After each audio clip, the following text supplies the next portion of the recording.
In my first talk, I talked about empowering patients to say yes. I want to spend a few moments talking about what we can do for ourselves.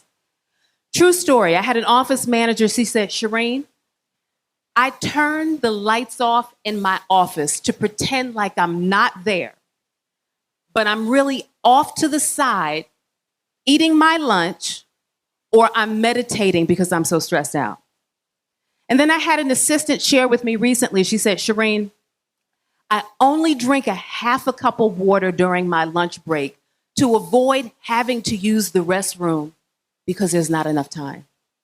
Now, when you hear stories like that, what does that say to you?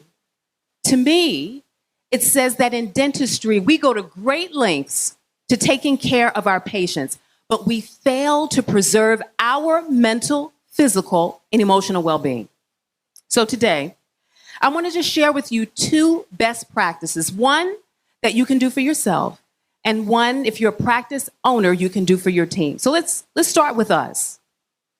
Choosing to live your best life starts with designing a morning ritual, not a routine. Most people start with a routine. They hear someone's listening to another motivational speaker. They try to work out in the morning.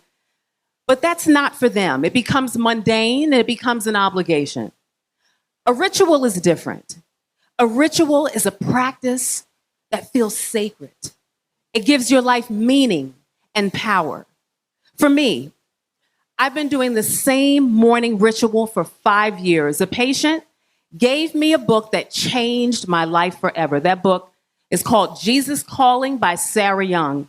It's a daily devotional. That book changed my life. So I read that book within the first 60 minutes of when I wake, when my subconscious mind is sharp and impressionable, and it is like a sponge, you could take it in. And when I read that one page, I literally feel as if I am wearing a suit of armor. I can step into my day, and anything that comes my way, I can take it on. So remember, how you start your day determines how your day will end. Now, imagine for a moment, you're in your office, it's crazy busy. But no matter how busy it gets, there's a room off to the back of your office that feels inherently safe. This is a room that you can have in your practice. It's called a wellness room. And I had the pleasure of designing a space like this for practice. And what I loved about designing this room was a couple things.